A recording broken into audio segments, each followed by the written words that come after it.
Good evening, good morning, good afternoon, global population, Sam Fisher here. Right, I know I said last time it'd be my last video, but I couldn't really leave this on the back burner or leave it out. I kind of need to clear the air before I can stop for a bit because it's preying on my mind. Anyway, I need to talk about Pfizer again.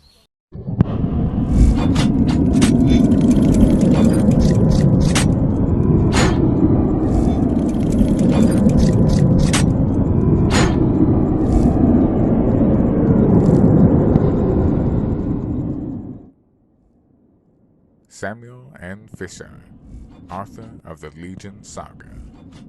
After a top-secret, multinational military experiment goes horribly wrong in the deserted city of Pripyat in 1992, it uncovers a nightmarish 25,000-year-old plot that could spell the end of humanity.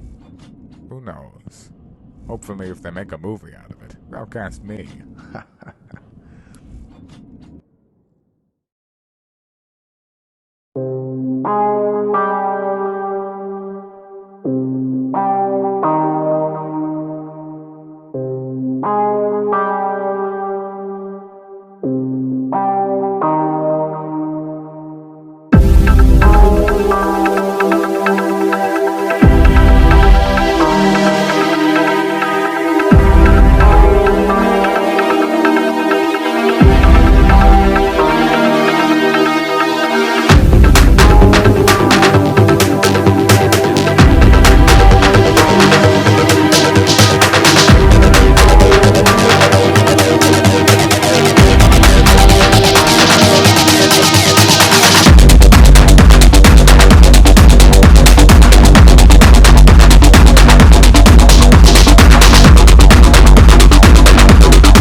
Right, well, the third lot of documents dropped,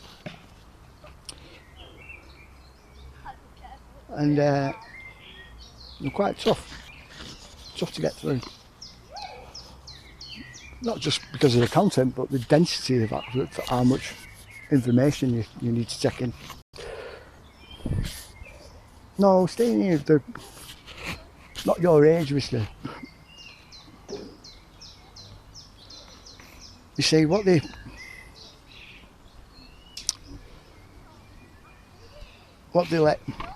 released this time was essentially a medical record. Thousands and thousands and thousands of pages of medical records from the people that took part in the trials.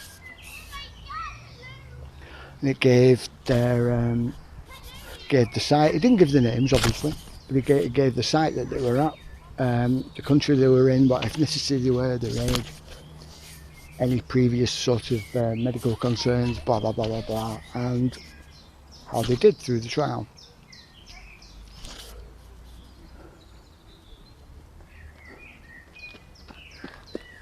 It was quite tough reading, especially when you saw the deaths and the mental gymnastics to try and find any other cause apart from the actual shot. The desperation that they had. Now, a few things came up. First of all, there was the numbers of deaths during the trials, and the percentages and the ratios. Their knowledge of myocarditis being a very real possibility in younger adult males, and younger teen males and younger males. Not only that, but how common it was. They were getting this during the trials, and they still released it anyway, right? Every single one of our medical regulation bodies, right, regulatory bodies, is complicit in corruption, and is highly corrupt. I mean, we all know this anyway. I actually shared those percentages on my Telegram before, so I'm not going to go through them all again.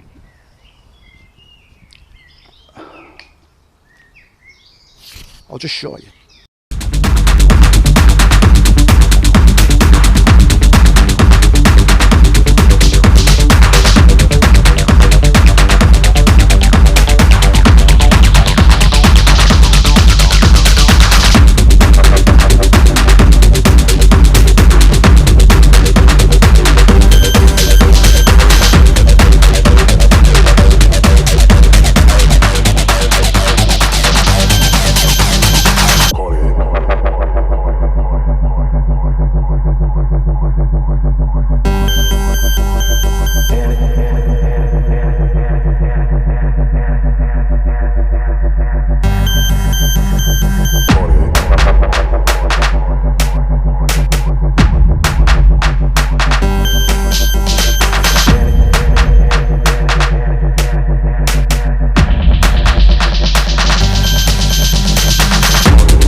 Now, although that's in every million, you think about how many millions of people there are in America or China, India, Russia, anywhere. It's millions and millions of deaths attributed to the COVID vaccine.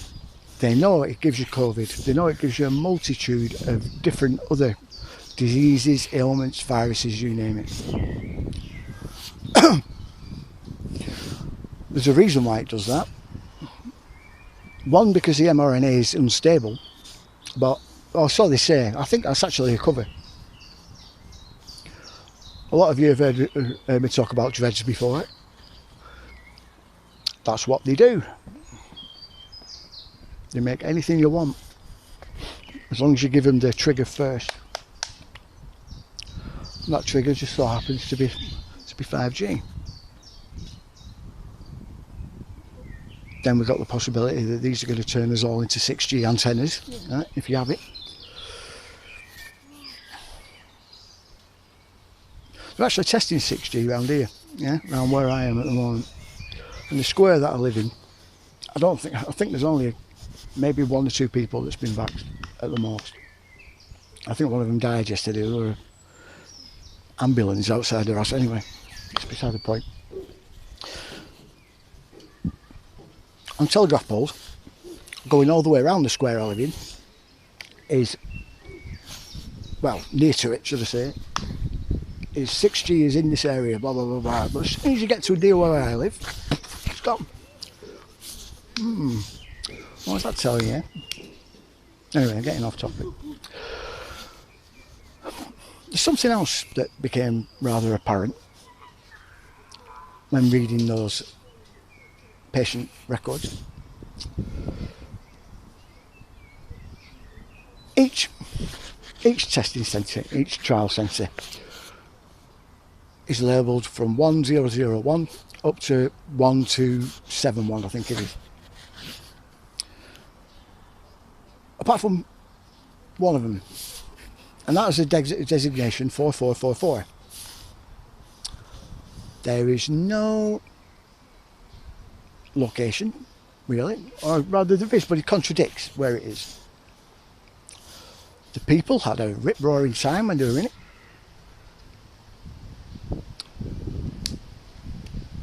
And it also had the largest population of test subjects, trial participants.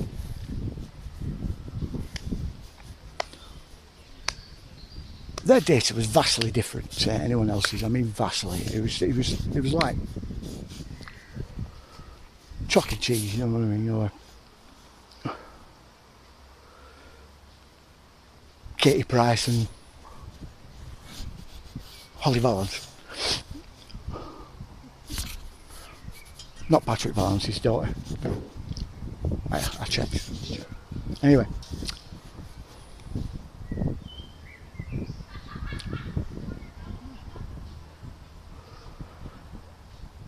I started to become very aware, on finding this, of spurious numbers, very interesting, shall we say, numbers.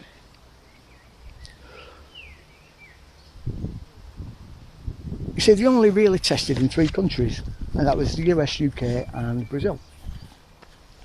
Brazil had the largest amount of test centres, obviously, naturally, because it's a poorer country and people are more willing to go and have a trial, clinical trial.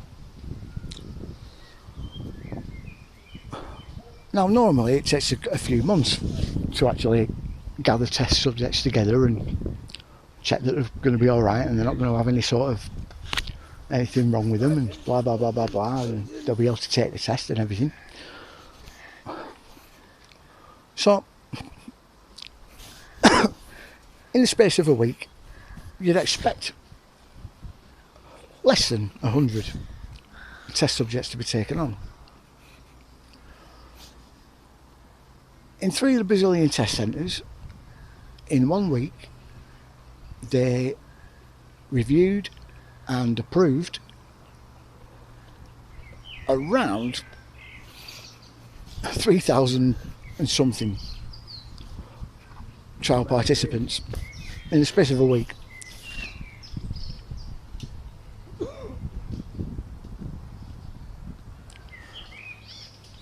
Now you have to think,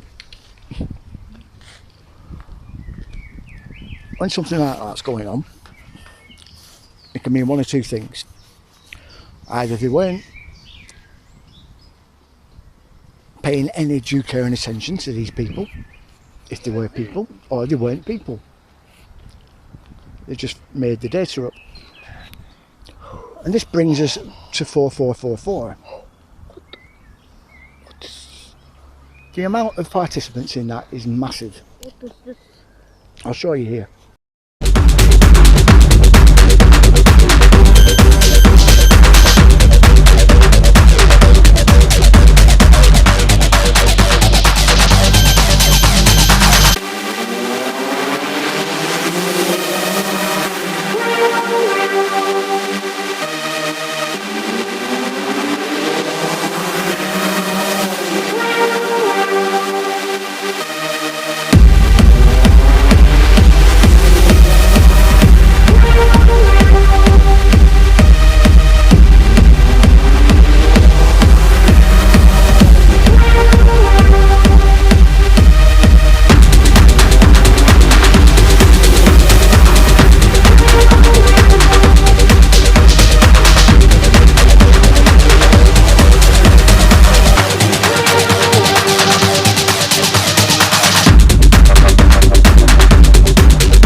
see what I mean? That's huge. Come on, let's go and have a wander around and we'll go and make some tea.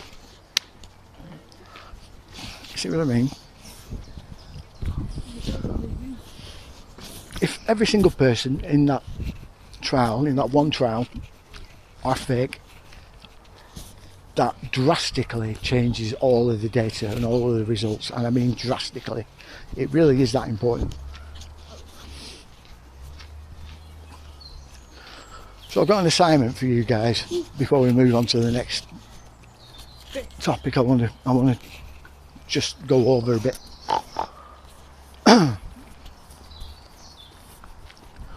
Because I can't do this on my own. It's just way too many. One of the files, right, is at least 10,000 pages. Yeah, and that's how.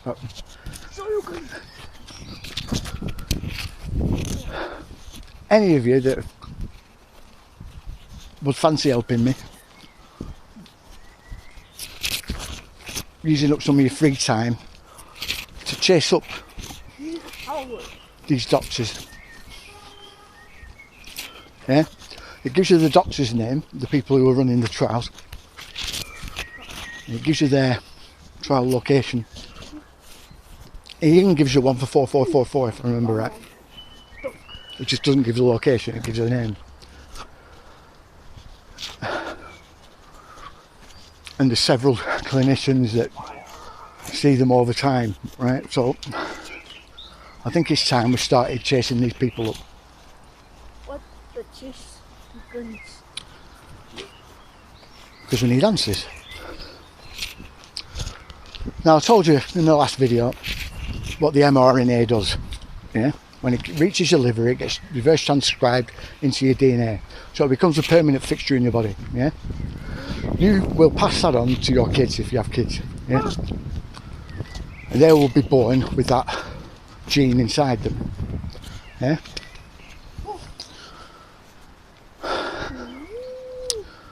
Now,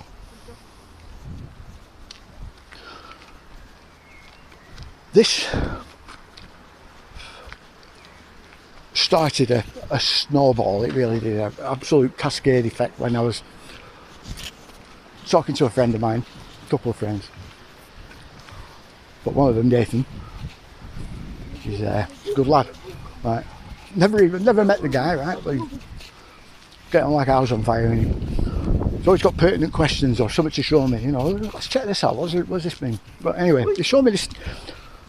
I don't know if any of you have watched my earlier videos when I was talking about the clinical trial process, right, and how it affects your life insurance. Yeah. At one time in the UK, before 2020, to be exact, right, whenever you took part in a clinical trial, you got paid a heck of a lot of money. Yeah. Sometimes five to 10 grand, yeah, depending on the actual trial itself and how dangerous it was. They did away with that. It was actually a law, right? And they did away with that law just before this pandemic hit, right? Yeah. Now, in a normal life insurance policy, it has a clause in it whereby if you commit suicide, they do not have to pay out because you have caused yourself intentionally undue harm that caused your death, right? The same rule applies when doing a clinical trial. You are knowingly doing something that could, in effect, kill you, yeah? And if it does, you won't get a payout, right? You're going to love this. I mean, I was saying this last year, yeah? Because these are in trial, yeah? No one will be getting life insurance policies, and lo and behold, when people were saying it was the vax that killed them, yeah? That killed their loved ones, they were getting pressured to not say that, because it would likely be that if they continued this avenue, yeah, of what? What's wrong, man? For Geese Howard. Okay. If they carried on this avenue of inquiry, yeah, then it would likely nullify their loved one's life insurance. This was happening prior to the jabs coming out, yeah, they were talking about this in a few of the cases that did come out about the trials, yeah.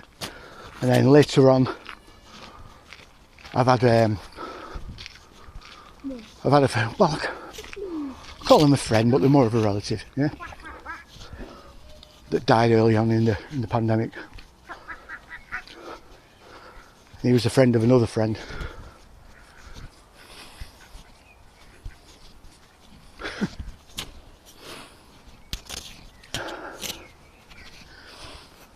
Anyway, the friend of a friend didn't take the vax, by the way, to get this straight. He was very old. Who was very old? A friend of mine. Anyway, he was definitely old age. Anyway, basically people were quietly just making it known, watch yourself. You know, if you die, or if your wife dies, or your husband dies, you won't be able to claim the life insurance to pay for the funeral. Dad. I think they put it under that clause, the suicide clause, because they really didn't know what else to do with it. It was a bit of a stickler. And now they're having to pay out millions and billions in life insurance payments over the past year and a half. It's just increased. Now, there's also something else that comes with this, and it comes to the legal aspects, right? Everyone knows about Rhino Fomich and what he's doing, yeah, and all the other cases that are going on worldwide to try and effectively get them in court, yeah. Now, I've had loads of people turn around to me and say, well, he's just a shill because he's not attacking the virus, or he's not attacking the vaccines. There's a reason for that. He can't. See, because they're in a clinical trial, everyone is indemnified, right? This is before, right? Before they started trying to get legal indemnity. That's not what they were after it for. They already had immunity from prosecution because it is a clinical trial, right? What they wanted legal immunity from, at a best guess, is the fraud that they did to get the jabs on a emergency use authorisation in the first place. I believe that's likely what they wanted the legal indemnity for, because they already had it in a trial. Everyone's covered, yeah? Because they're double blind, no one knows exactly who's going to be getting jabbed with what, either a placebo or not. And because of that, they're not at fault, the people who inject you. The doctor's not at fault because they don't know either, yeah? And it cascades. Yeah? Now,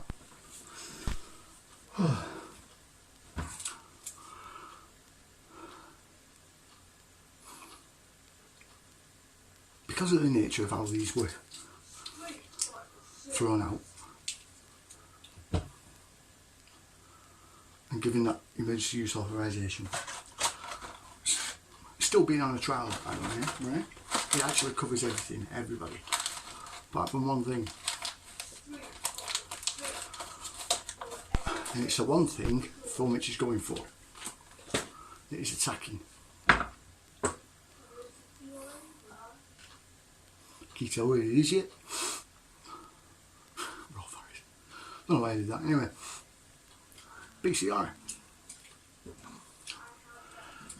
Because it's of its nature of being, well, legal nature of being the actual test that proved that COVID was a real thing to justify the vaccines, right? You disprove that, the whole thing collapses. It's an Achilles heel. major Achilles heel, and that's why Fulmich is going for it. So when, if any of you say now, right, why I don't trust him, he should be going for the vaccine or he should be going for the virus, he can't, legally he can't. It's impossible. The judge will just take one look at the paper and go, well, it's a clinical trial, so immune.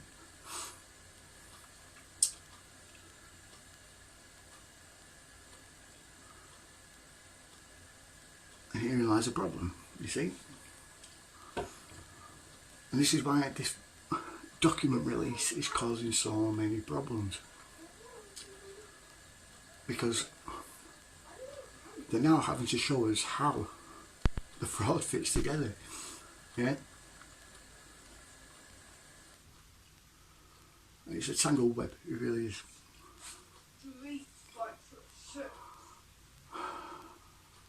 Full of dips, turns, right angles, corners. You know what I mean? It's loop the loops, corkscrew, jangles your head.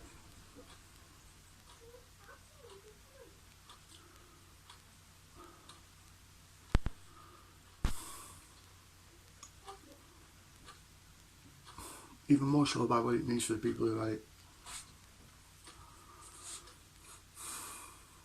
And go back to the mRNA becoming part of your DNA in your liver.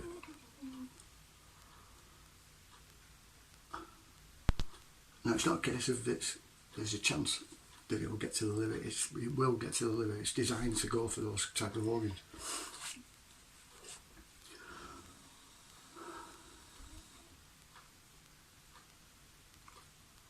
To affect damaged tissue. And this is, it kind of confirms the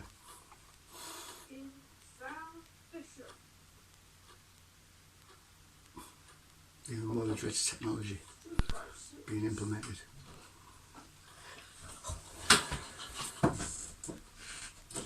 I don't mean for the start of the pandemic, right? Alright, see you in a bit, we'll go on. I've got to make some tea. Bro, Peter. Now, something I touched on very briefly on my page. On Soldier's page, and only very briefly because I could only find one source. Granted, it was the Supreme Court in the US, but even so. Now it's either been deliberately buried. We'll see in a bit. Okay.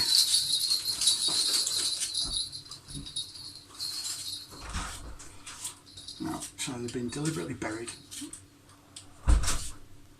because of what's in it, which is very plausible to be honest. There's only one document because a single person made it and it's a hoax. However,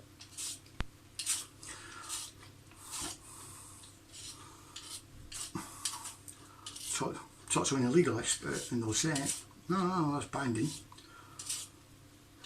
So it could have been a liar that did it, you know what I mean? This isn't a 100% verified source, right? You can't say it is, but 2013, the High Court, the Supreme Court in the US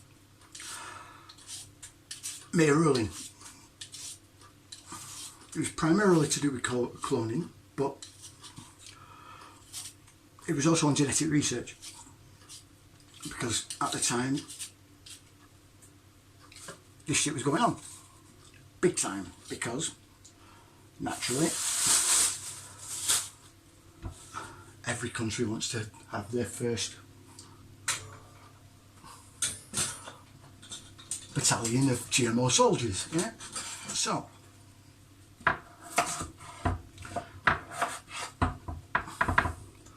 because of this, right, and altering the DNA of their own population, a question came up. spiraled into a need for a legal solution. And the question was, are you still human if your DNA is changed? Now, to most of us, that's a pretty fucking easy question. No.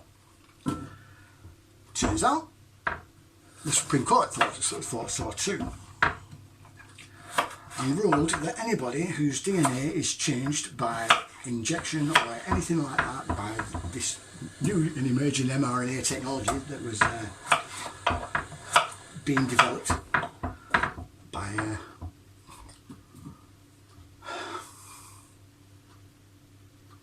I've forgotten his bloody name. Malone. Memory's gone, but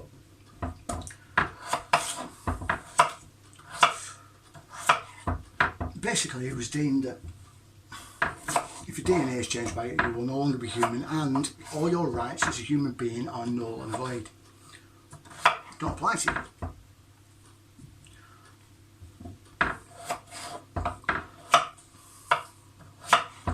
They even suggested that a new Bill of Rights would have to be drawn up to cover these non-human entities, as he called them.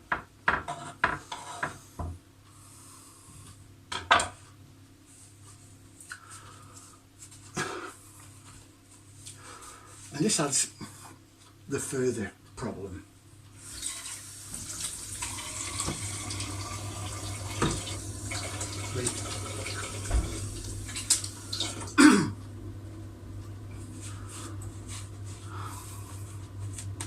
With these vaccines, right?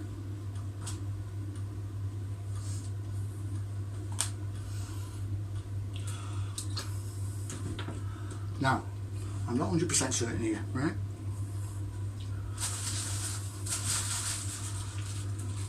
But this is another thing that my friend and I discussed.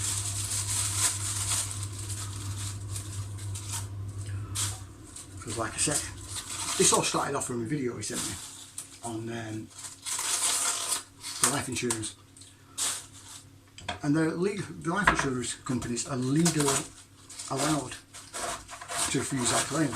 Same as if you do a parachute jump or anything like that. Yeah? Anything that you do to intentionally harm yourself, right? That might cause death, yeah?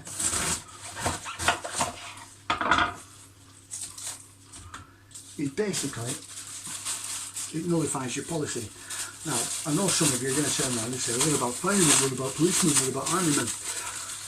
That's a different type of insurance. No, it is, I know, because I used to be a fireman.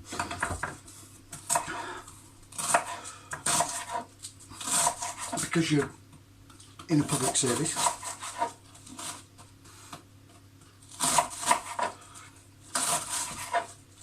you're basically covered, yeah?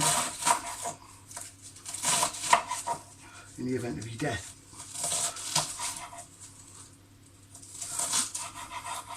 If you've got enough money, you can get this for yourself as well, right?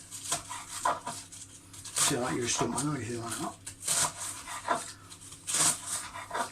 Get certain types of insurance.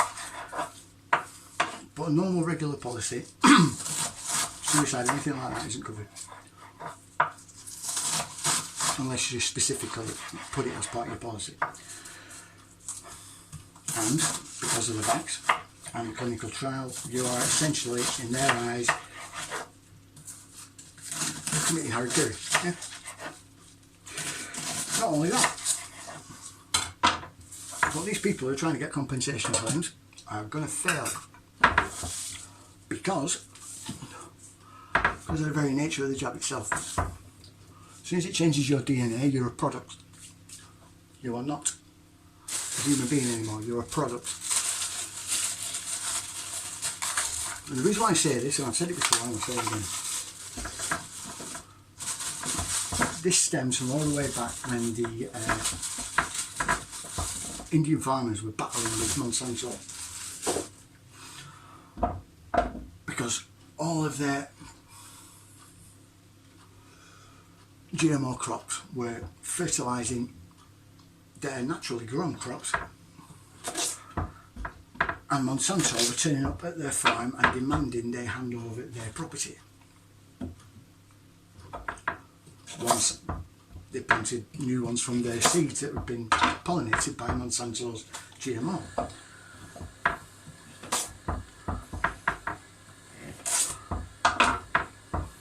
Monsanto were basically going to a rural area, pick one farmer in the middle of a load of others, downwind, and persuade them to start planting their crops. And then that one field that they planted would pollinate hundreds. And these farmers would be taken to court. Now, the judge there didn't realise what precedent he was setting. Like most judges and most lawyers and most people, they truly believe that any kind of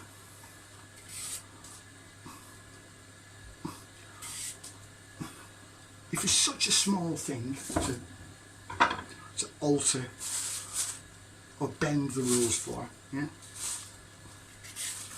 what consequence would it have? And you feel like just tapping them on the shoulder and saying, "You're the butterfly effect, you daft fucker." Where a butterfly on one side of the world will flap its wings and the ripple effect will cause a tsunami on the other side of the world. Yeah, that's the way the theory goes. The same is true in legal terms, where a single tiny act where the judge might be feeling a bit sort of sorry for the person who's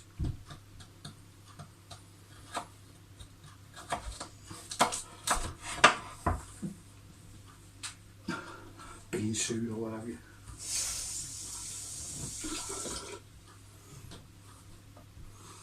Or for political reasons wants to tip the apple cart, so to speak. I think I'll just do it here, just to make a name for myself.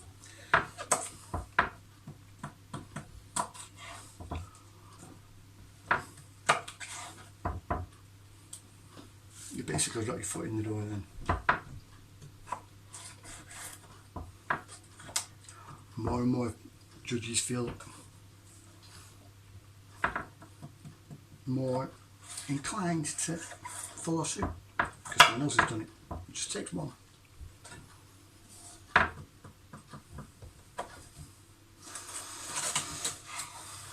Well, this judge ruled in favour of Monsanto in India.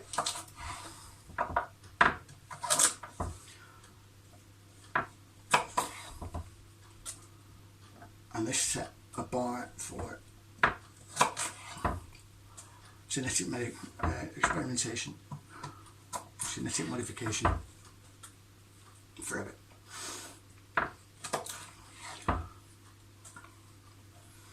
It was deemed that these plants had a Monsanto product inside them that was patented and owned by Monsanto, and therefore Monsanto owned the farmer's crops, irrespective of whether he knew that he was being pollinated by them or not.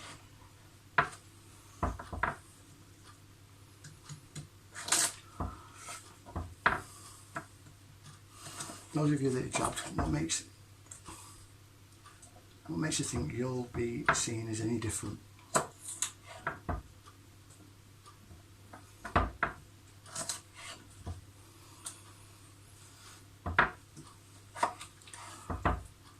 This actual process started off way before then.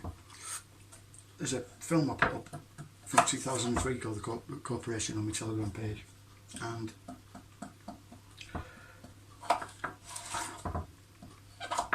if you say that they're not allowed to patent life, you are sadly mistaken.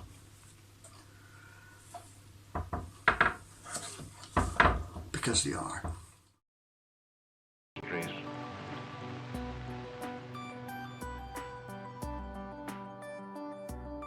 The Jacobardi case was one of the great judicial moments in world history, and the public was totally unaware it was actually happening as the process was being engaged. General Electric and Professor Jacobardi went to the patent office with a little microbe that eats up oil spills. They said they had modified this microbe in the laboratory, and therefore it was an invention. The patent office, the US government, took a look at this, quote, invention, and they said, no way. The patent statutes don't cover living things. This is not an invention. Turned down. Then General Electric and Dr. Jacobardi appealed to the US Customs Court of Appeal. And to everyone's surprise, by a 3-2 decision, they overrode the patent office. We bring good things to life. And they said, this microbe looks more like a detergent or a reagent than a horse or a honeybee. I laughed because they didn't understand basic biology. It looked like a chemical to them. Had it had an antenna or eyes or wings or legs, it would never have crossed their table and been patented. Then the patent office appealed. And what the public should realize now is the patent office was very clear that you can't patent life. My organization provided the main amicus curiae brief. If you allow the patent on this microbe, we argued, it means that without any congressional guidance or public discussion, corporations will own the blueprints of life. When they made the decision, we lost by 5-4, and Chief Justice Warren Burger said, sure, some of these are big issues, but we think this is a small decision. 7 years later, the US Patent Office issued a one-sentence decree. You can patent anything in the world that's alive, except a full-birth human being.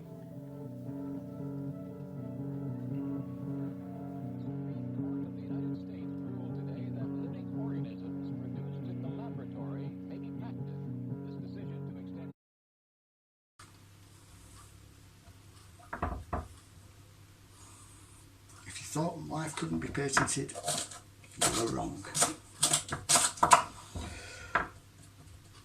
What was scary about that film was it was made in 2003 and how far they'd got in that regard. Legally, I mean. Well, bit up,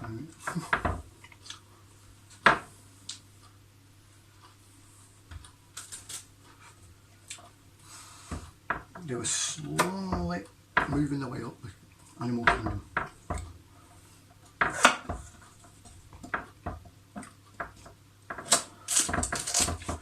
Patenting aspects of every single insect, larva, bacteria, you name it. Because of that one act by a judge in the US,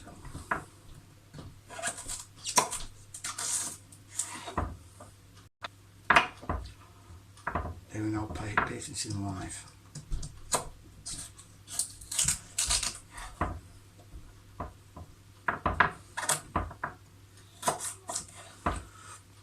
He'd already been deemed as the owner of a genetically modified product.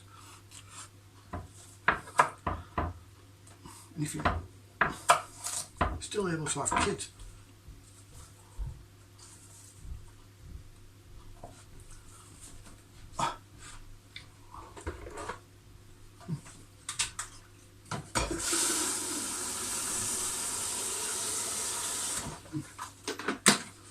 you hearing me, mister? Whoa, what are you showing me? Oh, you're not? Okay.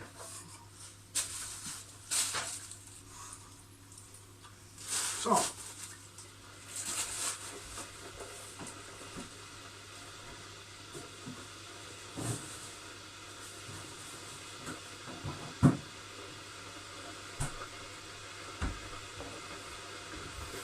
in all likelihood, if you're vaccinated and you have a child,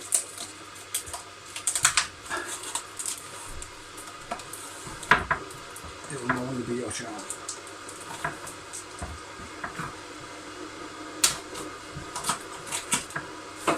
Because it's an originator.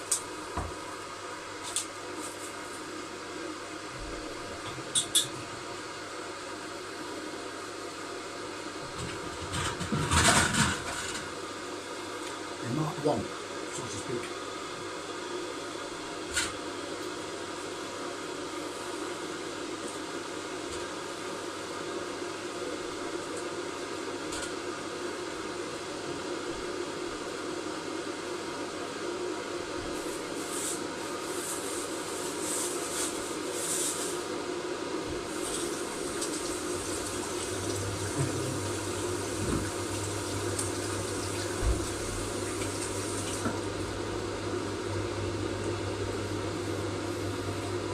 entirely belong to the pharma company and therefore the state.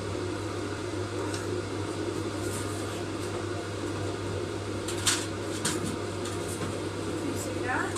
Nope. No, not to do this. What? F6 346. Oh, right, can't do that coming up. Why not? Alright, fair enough. Anyway.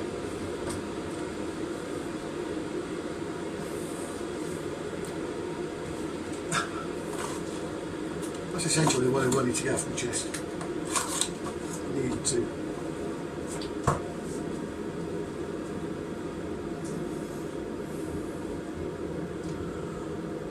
And you should be up to speed now. If you have any questions, check the jobs page. All the information is on there. I'll leave links, like always. There's a lot of information.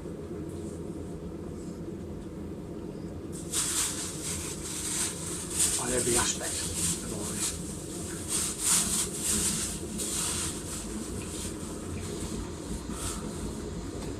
And now my conscience is clear, so to speak.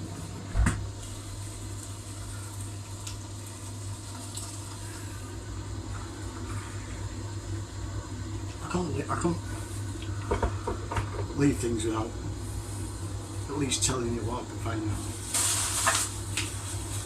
and explaining. Because I think doing the aliens video on the Ukraine last time was a bit of a cop out. Terry Bogart said, Buster Wolf, okay. But this will be the last one for a good while. I need the break.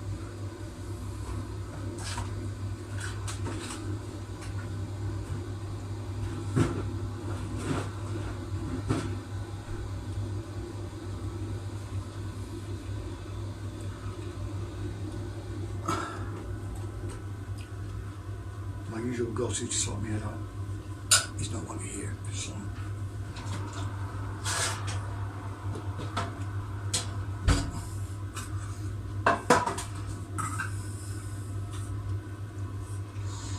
So maybe stating categorically that I would be gone forever was a bit melodramatic, and this may sort of alleviate some of yours fears. Like, I will be back, just not for a while. I just need time to process a few things. Anyway, like, share, subscribe. Street Fighter 6. Talk to people. Bye. Above all else, talk to people. Keep looking for the truth. Street Fighter 6. See you later.